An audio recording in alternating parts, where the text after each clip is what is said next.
అందరికీ శుభాభినందనలు.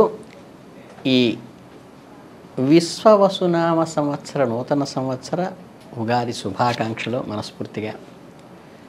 చక్కగా ఈ విశ్వవసునామ సంవత్సరంలో తులారాశి వాళ్ళ ఫలితాలు చూద్దాం. తులారాశి అంటే ఇప్పుడు చిత్తలో 3-4 పాదాలు, స్వాతిలో 1, 2, 3, 4 పాదాలు, విశాఖలో 1, 2, 3 పాదాల వరకు ఇవి తులారాశిలో కింద వస్తాయి. ఈ పాదాల్లో జన్మించిన వారు వీళ్ళకి ఆదాయం అత్యధికంగా 11 ఉంది, వ్యయం 5. రాజపూజ్యం 2 ఉంది, అవమానం 2 ఉంది. అంటే ఫైనాన్షియల్గా మంచి పికప్ ఉంటుంది వీళ్ళకి. ఈ రాశి వారికి గురుడు మే 15 నుంచి భాగ్యస్థానమైన మిథున రాశి రజితమూర్తిగాను, శని సంవత్సరం అంతా షష్టమ స్థానమందు సువర్ణమూర్తిగాను అత్యద్భుత ఫలితాలు కలుగజేస్తున్నట్లుగాను, రాహుకేతువులు వరుసగా మే 18 నుండి పంచమ ఏకాదశి స్థానాలు సంవత్సరమంతా లోహమూర్తిగాను సామాన్య ఫలితాలు ఇస్తాయి. అలాగే ఆత్మవిశ్వాసము, సహనము కలిగిన స్వభావంతో సున్నితత్వాన్ని కలిగి ఉంటారు. సెన్సిటివ్నెస్ అన్నమాట. ఆదాయానికి సంబంధించిన ఖర్చు, ఉద్యోగం చేసేవారి కృషికి తగిన గౌరవము అంటే ప్రాపర్ ఐడెంటిటీ అనేది కలుగుతుంది. ఆన్లైన్లో వ్యాపారాలు ప్రయోజనకారిగా ఉంటాయి. ఉద్యోగస్తులకు ప్రమోషన్లు, తోబుట్టులతో సంబంధాలు సంతృప్తికరంగా ఉంటాయి. ఈ అడక్వేట్ అయినటువంటి హెల్త్ చక్కగా అంటే సాటిస్ఫైడ్ హెల్త్గా ఉంటుంది. ధార్మిక కార్యక్రమాల్లో తరచుగా పాల్గొంటారు. ధార్మిక యాత్రలు, తీర్థయాత్రలు కూడా ఉంటాయి మీకు ఈ సంవత్సరం. కష్టపడి శ్రమించిన తర్వాతే మీరు విజయాన్ని పొందుతారు. విద్యార్థులకు ఉన్నతమైన విద్యావకాశాలు వస్తాయి. పరీక్షల్లో మంచి ఫలితాలు పొందుతారు. సంతానం యొక్క ఆనందాన్ని వాళ్ళతో కలిసి ఎంజాయ్ చేస్తారు. అలాగే సంతానం లేని వారికి సంతానం కలిగి కొత్తగా పెళ్ళైన వాళ్ళకి కలిగే అవకాశం ఉంది. కుటుంబ సభ్యులతో మంచి సామరస్య వాతావరణాన్ని కూడా నెలకొంటారు. సంవత్సర ఆరంభం నుండి శని సంచారం అనుకూలమైనదిగా భావిస్తారు. ఈ ఎన్నికల లాంటి వాటిలో పార్టిసిపేట్ చేసేవాళ్ళు విజయం సాధిస్తారు. ప్రత్యర్థుల ఊహాలను చిత్తు చేస్తారు. సర్వస్త్ర ఆధిపత్యం పెరుగుతుంది. వృత్తి ఉద్యోగాల్లో నిజాయితీగా పనిచేసి అందరి మన్ననలు పొందుతారు. వ్యాధి నిర్మూలన అవుతుందంటే ఏమన్నా డిసీజెస్ ఉంటే సాంఘికంగా ప్రతిష్ట వస్తుంది. జూలై నుంచి నవంబర్ వరకు ఆరోగ్యంపై ప్రత్యేక శ్రద్ధ వహిస్తారు. ఆరోగ్య విషయానికి వస్తే ఉదర సంబంధమైన సమస్యలు వస్తే అబ్డామినల్ సంబంధం ఆరోగ్యంపై ప్రత్యేక శ్రద్ధ వహించండి. మీ ఉద్యోగము, పని మరియు జీవన సమతుల్యత, శారీరక ఆరోగ్యము, పంచమ స్థానంలో రాహు సంచారం వలన మంచి ఫలితాలు కూడా ఇస్తుంది. కొంచెం ఇంటలెక్చువల్గా అంటే సృజనాత్మకంగా ఆలోచించి కష్టంగా ఉండే పనులు కూడా చాలా సింప్లిఫైస్ చేసుకుంటారు. మీ తెలివితేటలు అభివృద్ధి అవుతాయి. మీ జ్ఞాపక శక్తి పనులుగా ఉంటుంది. ఈ షార్ప్నెస్ వల్ల మీరు ఉద్యోగాల్లో మంచి రాణింపు పొందుతారు. జీవన సాఫల్యాన్ని పొందుతారు. డబ్బు సంపాదించడానికి కొత్త మార్గాలు ఇన్నోవేటివ్గా ఆలోచిస్తారు. ఈ బెట్టింగు, జోదము, లాటరీల వంటి వాటికి దూరంగా ఉండటం, స్పెక్యులేషన్కి కూడా దూరంగా ఉండండి. అన్ని రకాల వ్యాపారస్తులకు సంగీత, లలిత, కళారంగాల వారి గతం కంటే అనుకూలం ఉంటుంది. ఏకాదశి స్థానమందు కేతువు సంచారం శుభప్రదంగా భావించవచ్చు. మీకు ప్రయోజనకరంగానే ఉంటుంది. ఇది మీ ఆదాయాన్ని పెంచుతుంది. ప్రేమ వ్యవహారాలు అనుకూలంగా ఉండే అవకాశం లేదు.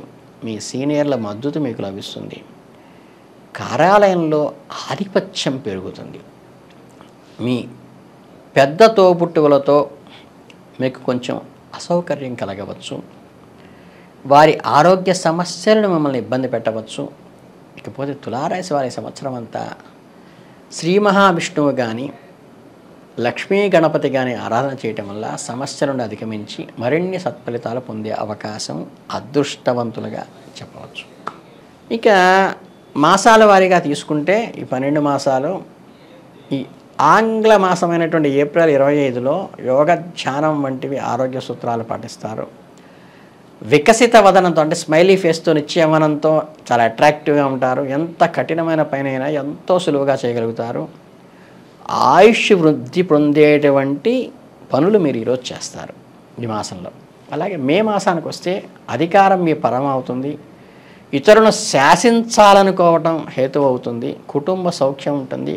ఆర్థికంగా మంచి లగ్జరీగా విలాసంగా గలుపుతారు.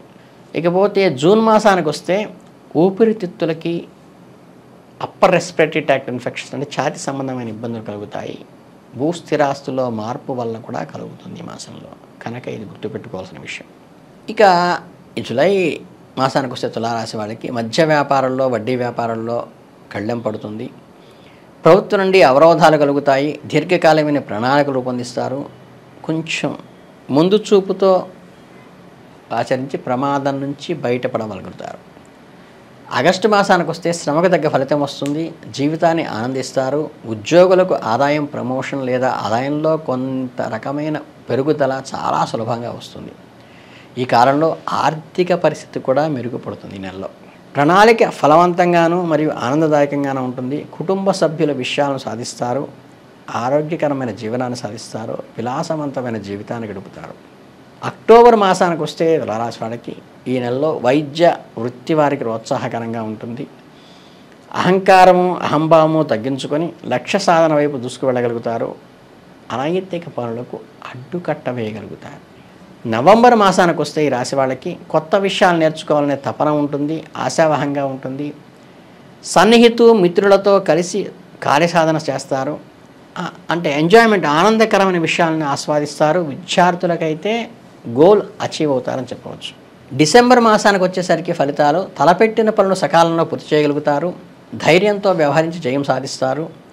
ఉద్యోగ విషయాల్లో ముందంజ. అన్ని వృత్తుల వారికి జీవన వృద్ధి, వ్యక్తిగత లాభము అంటే పర్సనల్ గెయిన్స్ ఉంటాయి. పుష్కలమైన ఆరోగ్యం, అడక్వేట్ హెల్త్ అయితే ఉంటుంది. జనవరి 2026కి వెళ్తే ఆరోగ్యం పుష్కలంగా ఉంటుంది. మృష్టాన్న భోజనాలు చేస్తారు. బంధుమిత్రులతో సమావేశాలు అవుతారు. ధైర్యంగా ప్రణాళికతో కార్యనిర్వహణ చేస్తారు. విద్యార్థులకు మంచి అవకాశం కాబట్టి ఈ నెలను విద్యార్థులు సక్రమంగా ఉపయోగించుకోండి. ఫిబ్రవరి 26కి వెళ్తే విద్యా విషయాల్లో శ్రద్ధ వహిస్తారు. అలాగే కొన్ని ఆర్థికపరమైన ఒడిదుడుకులు ఉన్నప్పటికీ కూడా ఎఫర్ట్తో ముందుకు వెళ్ళేటువంటి అవకాశం మీకు కనిపిస్తుంది.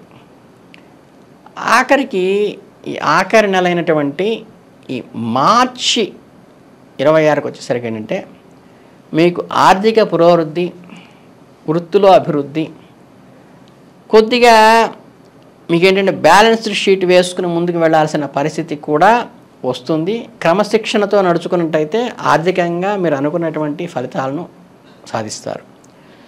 ఓవరాల్గా తీసుకున్నట్లయితే కనుక మీకు ఈ విశ్వవసునామ సంవత్సరం అంతా కూడా ఈ మహాగణపతి ఆరాధన కానీ, లక్ష్మీ అమ్మతో గణపతిని కలిపి ఆరాధించడం కానీ, మహావిష్ణు స్వరూపమైన విష్ణు సహస్రనామం కానీ, విష్ణు దేవాలయ దర్శనం కానీ మీకు మంచి కలిసి వస్తుందని తెలుసుకుంటూ మీ అందరికీ ఈ సంవత్సరం ఆయురారోగ్య ఐశ్వర్యాలతో తొలతూగాలని మనస్ఫూర్తిగా కోరుకుంటూ ధన్యవాదాలు.